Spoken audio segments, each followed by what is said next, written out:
Well, hey everyone, Dr. Ryan here with Valeo Health and Wellness, and I'm here with the owner of Valeo, Dr. Aaron Moreland. And today what we want to do is talk to you guys about the heart and about the heart health especially. So I know a lot of people have concerns about the heart, and February is National Heart Health Month, and so what we want to do is give you guys some known facts and actually some unknown facts about the heart and what you can do about it. Yeah, absolutely, Dr. Ryan. One of the things that I think most of us know about is we've heard that heart disease is the #1 killer in the United States. It's also known as the silent killer. I think many of us know that blood pressure plays a huge role in heart health. We know that cholesterol has been implicated with heart health. We know that smoking is another risk factor to heart health. And so a lot of us know about these things, but what we want to do today is really share with the audience what is it that's maybe contributing to their heart health that they don't even know about. In fact, what we're going to talk about is 5 things that contribute to heart health, and they're actually very significant. In fact, they're probably more significant than some of the things I just mentioned. And so what we want to do is share that with our audience so that they know that those things that they could be addressing in their own health. And so let's, before we get into the unknown facts, let's actually go through some of the known statistics of what is actually going on in America nowadays. Yeah. And actually over 600,000 deaths a year actually are coming from heart disease and heart health. Yeah, correct. And I think that's why it's called the #1 killer in America, is because it is the #1 cause of death in America. 1 in 4 deaths are related to heart disease. Yeah. So, which is actually which is really significant compared to the other deaths. Absolutely. Yeah. The next one, when people think about heart disease, is heart attacks, and heart disease is known as the silent killer because the first known sign of a heart condition is heart attack. So, and over 700,000 people a year have heart attacks. Yeah, so unfortunately when you think about that, if your first symptom is a heart attack, your first symptom could literally be death. And so you really don't know you have a disease until you have this major symptom. Technology's gotten better where a lot more people are surviving heart attacks, but that's really not where you want to find out whether you have heart disease or not. It's through a heart attack, but that is how most people do find out. And for the rest of America, I mean, this is a huge concern, but it also is putting a financial burden on us as Americans as well. I mean, we're now, just by treating cardiovascular disease as a whole, I mean, we're now over $500 billion just in. So you think about $500 billion, and the research shows that heart disease is pretty preventable. In fact, some studies would say it's even up to about 85% of all people with heart disease could have been prevented. So it's a pretty significant cost to a disease that's preventable. And you look at that $500 billion, and if you could just reduce that by even half, if you look at reducing the number of people that are dealing with heart disease by half, you just saved $250 billion in this country. So it's a big deal, especially as we continue to look at this healthcare crisis and who's going to pay for healthcare. What we have to look at is we need less people dealing with these health issues because it just keeps putting a major burden on the finances of healthcare. So let's jump right into it here, and let's talk about the 5 things we want to touch on. So, and the first thing is blood sugar. And the first thing I think of with blood sugar is diabetes and high processed foods, and how can something like high blood sugar affect my heart? Yeah, good question. I think the first thing when we think of diabetes, like you'd said, we think of blood sugar, we think of diabetes, but really what that is an inability to get energy into the cells. And so if you think about it, if you can't get that sugar, that energy into like a heart cell or the cells that make up the lining of the arterial walls, you're going to have major problems. When a cell can't get energy, it can die. Okay, so that's probably the biggest thing we think of when we think of blood sugar and lack of energy to those cells. But the other thing that we look at is sugar causes damage. Okay, when we look at blood markers for people that have diabetes, one of the blood markers we look at is hemoglobin A1C, and that's actually looking at damage to hemoglobin. But sugar doesn't just cause damage to hemoglobin, it causes damage to all kinds of other cells. In fact, one of the things it does is it causes damage to the wall of the blood vessel. It's called the glycocalyx, And when it causes damage to that, now that that cell can be easily damaged, other things can infiltrate it, and so now you've got kind of a setup for fat to infiltrate the cell. You got potentially cholesterol can infiltrate that cell. And so then what happens is you start to, if you remember the commercial on TV of the blood vessel forming a plaque, it's thicker and thicker, yeah. and it kind of forms this this clogged artery, and that's what can happen. So sugar can cause that damage. The other thing that sugar can do is it can cause a release of inflammatory markers, and inflammatory markers literally just cause damage to our blood vessels. So we release prostaglandins, we release tissue necrosing factor, alpha tissue necrosing factor. So we release these things. CRP, homocysteine can cause damage. So sugar can cause that. It can increase that. The other thing it can do is it can cause damage to LDL. So we've all heard the cholesterol, and we're going to actually talk about that in a few seconds, but we've all heard that cholesterol can cause heart disease, and one of the reasons it can is when LDL gets oxidated.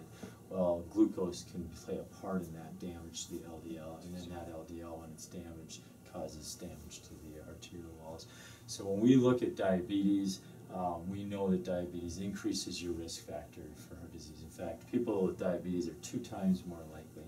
But what about the people that just have blood sugar issues? They don't have diagnosed diabetes, but they have blood sugar issues, and those blood sugar issues still will put someone at risk. So person may be walking around thinking, oh, I'm just fine, I don't have diabetes, but they could still have blood sugar issues that's leading to heart disease. So really important to really pay attention to one's blood sugar, not just whether they have diabetes or not.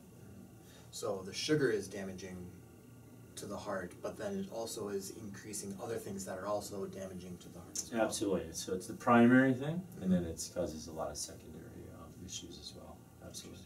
And so the next thing we want to talk about is cholesterol.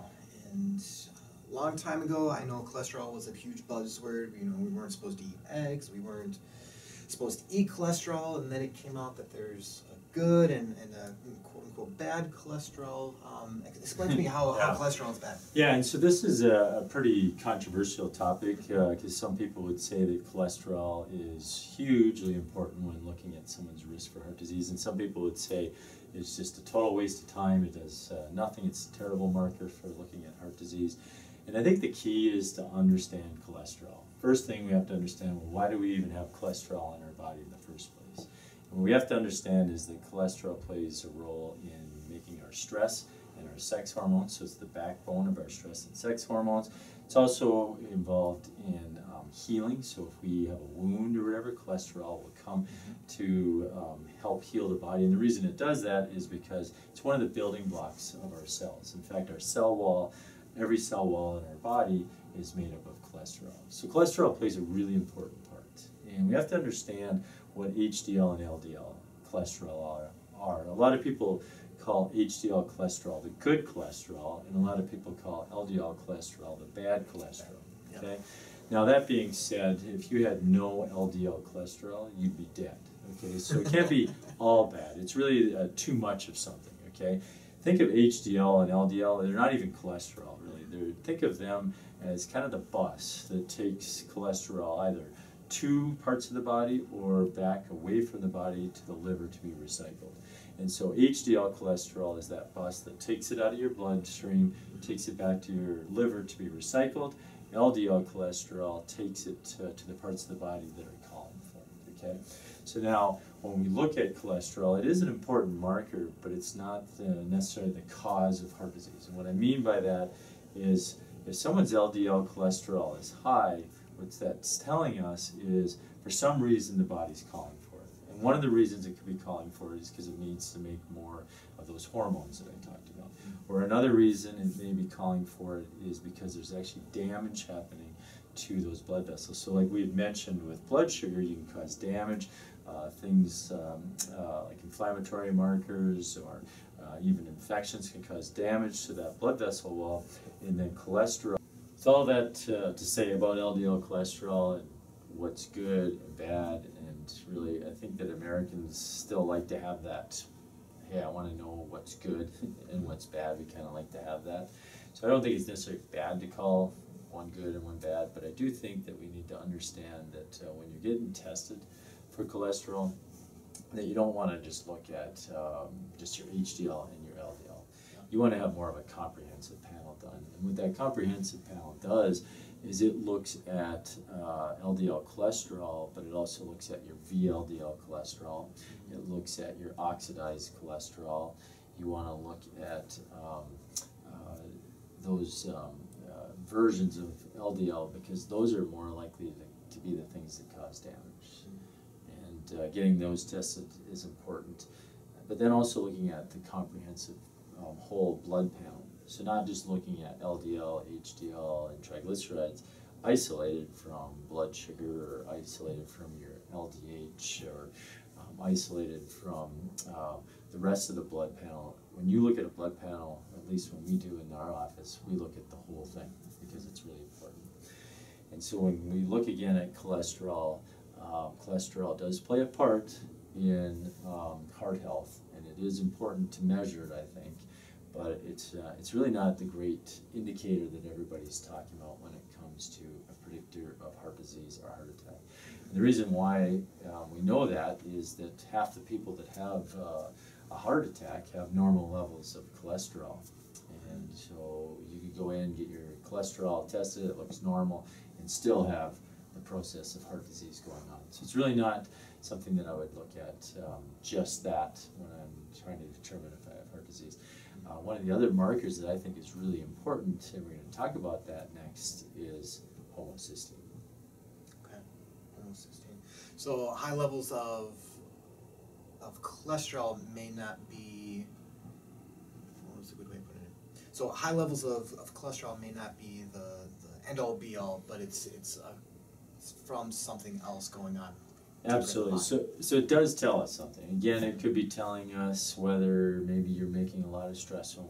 It could be telling us that potentially you're dealing with damage to your arterial walls, that cholesterol is getting there, it's getting oxidized because of like maybe too much sugar. And so again, when that diabetes comes back in, or at least poor blood sugar control comes back in, and what it can do is it can cause damage to that cholesterol.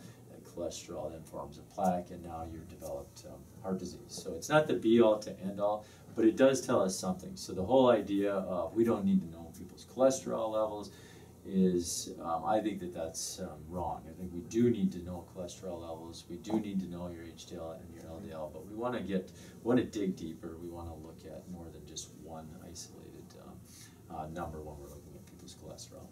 So one thing a lot of people may not know is what you alluded to earlier is homocysteine. And break down, okay, what is homocysteine? Why is it bad for me? How can I get it under control? Yeah, good question. I think that a lot of people have never heard the word homocysteine before. It literally is just an amino acid. It's an amino acid, though, that plays a role in utilizing your B vitamins. Okay, now a lot of people probably not heard this term, but you're seeing more and more people talk about it.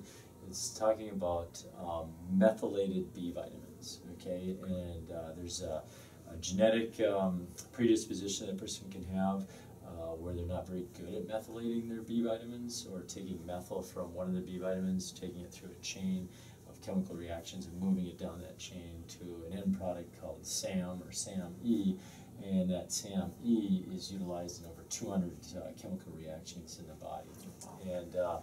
And the single nucleotide polymorphism, or SNP, SNP, is MTHFR. And more people are hearing about that. I don't think a lot of people really understand what it is. It's just an enzyme that's used in our body. So we all actually have MTHFR. Just some people aren't very good at utilizing their MTHFR.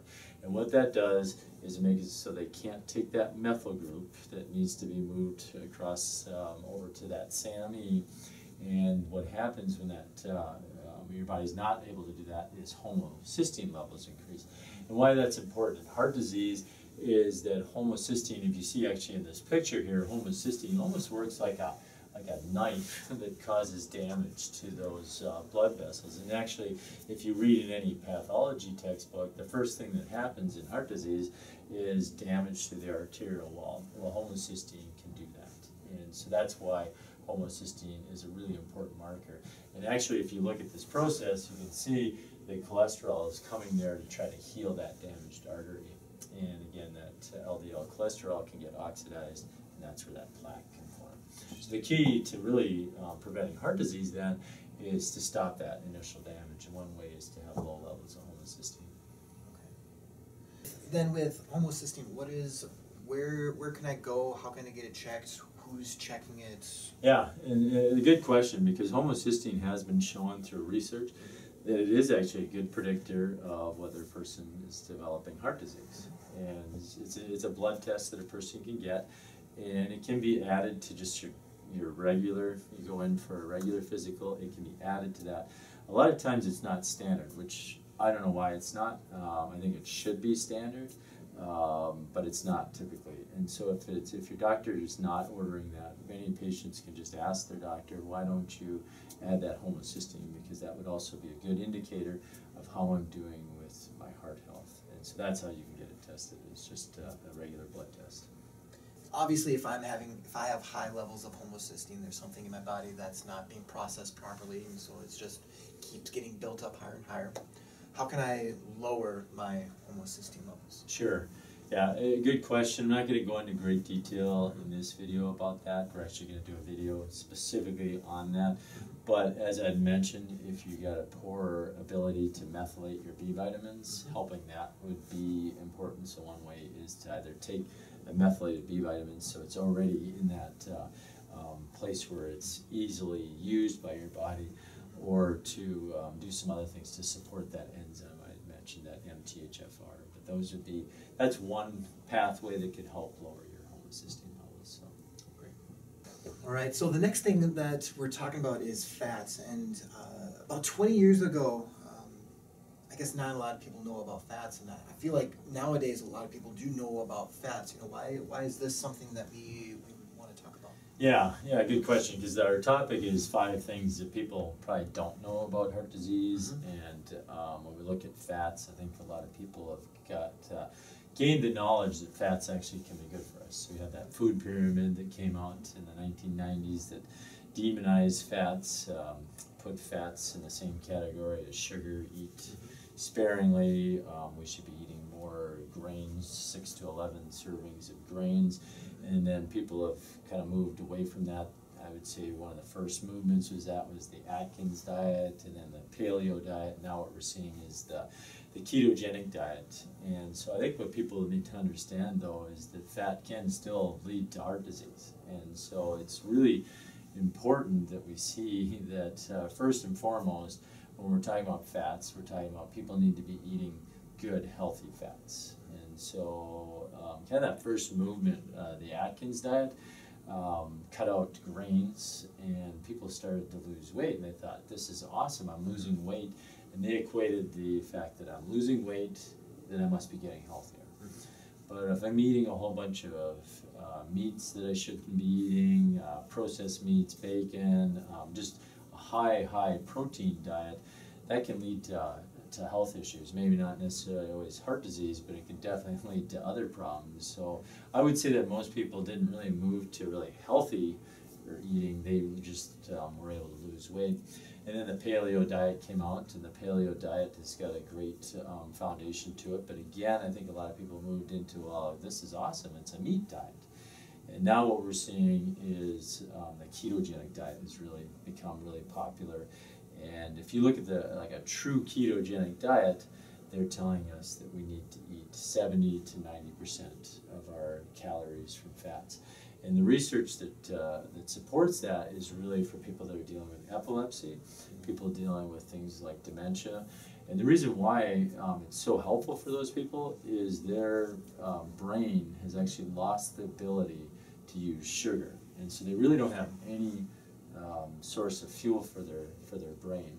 And the nice thing is most parts of our body, including our brain, are more like a hybrid engine, meaning we can use a couple different sources of fuel. So sugar is our primary kind of our go-to, but fat could definitely be used for fuel. So for those people that have that, those conditions, a ketogenic diet is super helpful. So I would guess, I would say though that most people don't need to be eating 70 to 90% of their calories from fat. I would say that most Americans do need to be eating more fat in their diet. 30 to 50% of their calories should come from fats, but it needs to be good, healthy fats. And I think if you were to look at most Americans' diets today, you would see that their diet consists of about 10 to 15% of their calories coming from good fats, okay? Their diet may be high, like 30 to 50% calories from fats, but it may not be good fats, okay? And I think that the key that we look at is when we increase our source of fats, it needs to be from good, healthy sources. Again, I think a lot of people, when it comes to a ketogenic diet, what they're doing is they're eating more bacon, and they're eating, again, kind of that whole Atkins mentality is that, well, this isn't even hard. I can, I mean, how hard is, how hard is it to eat bacon and such? But I think it should come from good sources of fat.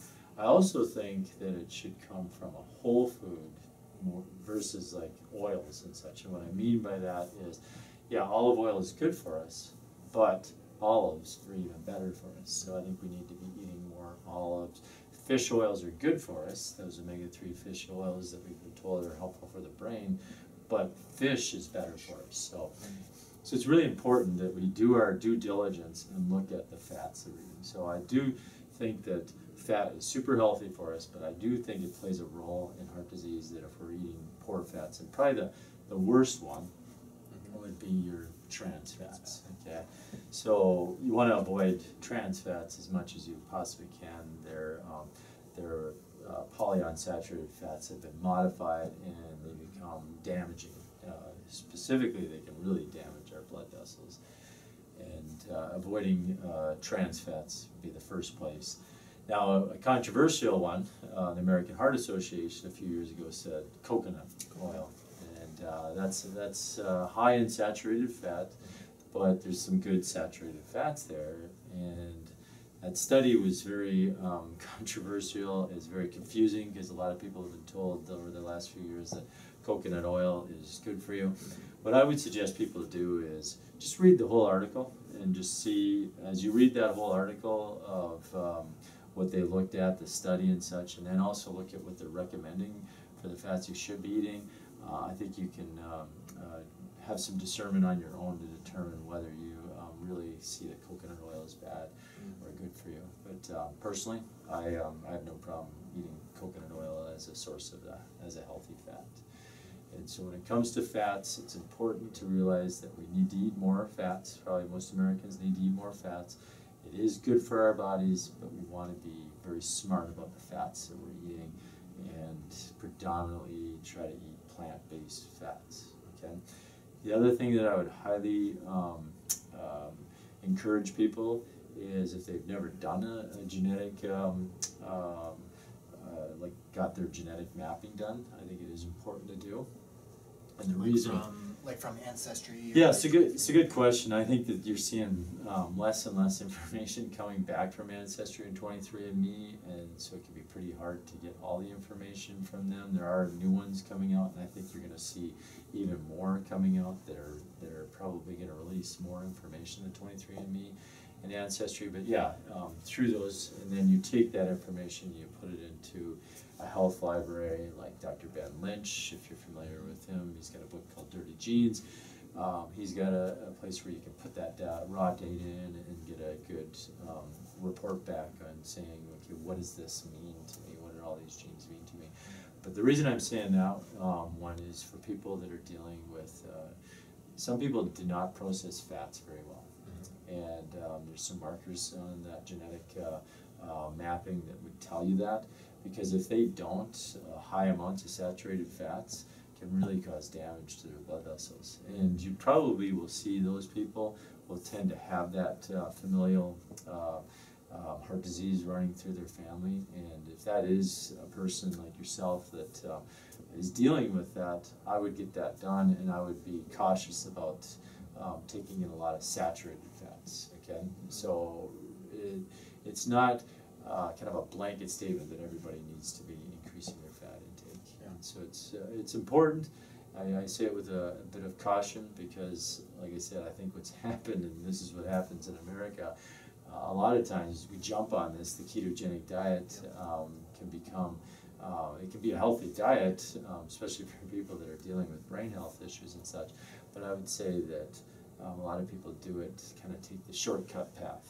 It's like, well, now I don't need to exercise, I don't need to work hard at my diet and such. I can really just eat large amounts of fat. I'll just chew on a stick of butter, drink it, wash it down with a cup of coconut oil. That's not what we're saying when we talk about eating higher amounts of fats and doing it very intelligently. So the last thing that we wanted to talk about was emotions. Yep. And I know a lot of people like to think, well, that's emotional health and physical health is something different. And so how does the two correlate? How do they link together? How can my emotions feed that? Yeah, that's a great question. I think that you're right. We kind of put these things into different buckets, right? Like I've got an emotional health, I've got physical health, I got spiritual health. I go to the doctor, he just deals with my physical health. I go to a counselor, he deals with my emotional health. I go to my pastor, and they deal with my spiritual health. And they're really not talking about how they're all interconnected, but they absolutely are. And I think anyone that's ever had like stress in their life, really like maybe they're having to do a public speech, they know that, okay, my heart starts racing, maybe I get a little bit nauseous. It really impacts our physical health. And so if a person is dealing with stress long term, that can play a major factor in your heart health. In fact, they did a study looking at people dealing with chronic stress, which was anyone that was dealing with stress for more than 3 to 6 months on a regular basis. Those people had the same risk factors as someone that was smoking a pack of cigarettes a day. So stress really does play a major role in our health, and specifically our heart health. But what we don't tend to think about is the things that happen to us, like if we were a teenager at one time and you got kind of that young puppy love, and she dumped you. It's like, oh, she broke my heart, right? That's where we tend to think of, is that we feel it in our heart. And so we don't tend to think of those emotions, but those emotions too can also impact our heart health. And when we look at studies and such, there's not a lot of studies out there that really delve into that, but we're seeing more and more of it, that connections between the whole body, rather than seeing the body as a group of individual systems, we're seeing the body as one system. So if a person's dealing with a toxic relationship, or a person is dealing with the loss of a loved one, or a person could have like a really impactful event in their life, it can cause them to have a broken heart, or literally can cause them to have a heart attack. We've definitely seen incidents where a person had a major event like that happen, and it caused a heart attack in their life. When we look at those kind of things, those can affect our heart health as well. And we can, there's lots of terms for it. There can be trapped emotions, there can be lies that we believe. Those things need to be addressed because they can impact our stress. Then we also know that things, I mentioned stress, but depression. We know that people that have depression have an increased risk of heart disease. Now, that's a tough one because which came first, the chicken or the egg? Okay, depression can lead to behaviors that can be not good for our heart, or things that are not good for our heart, like poor eating, lack of exercise, can also lead to depression. And so we can't necessarily say that depression causes heart disease, but definitely the two are so tied together that it's important that if a person's dealing with depression, that they understand that their heart health can be being impacted. Anxiety, we know that also impacts our heart health. And when we look at dealing with the whole person, and we look at dealing with complete heart health, we cannot skip over the fact that emotions play a major role in our heart health. Well, thank you, Dr. Aaron. Thank you for sitting down with me, and thank you for watching. And as a reminder, we are, during the month of February, we are going to be focusing on heart health, since it is National Heart Health Month. Yep. So continue to watch for our posts on Facebook. We're going to be adding more information onto that on our page, and so like us there. And also like our YouTube channel as well. Hit our subscribe button and the notification bell so you guys can be updated on all the information that we give out. And as one last reminder, during the month of February, we are going to be giving a discount on our fish oils. And then the fish oils do help out with heart health as well. So thank you, and God bless.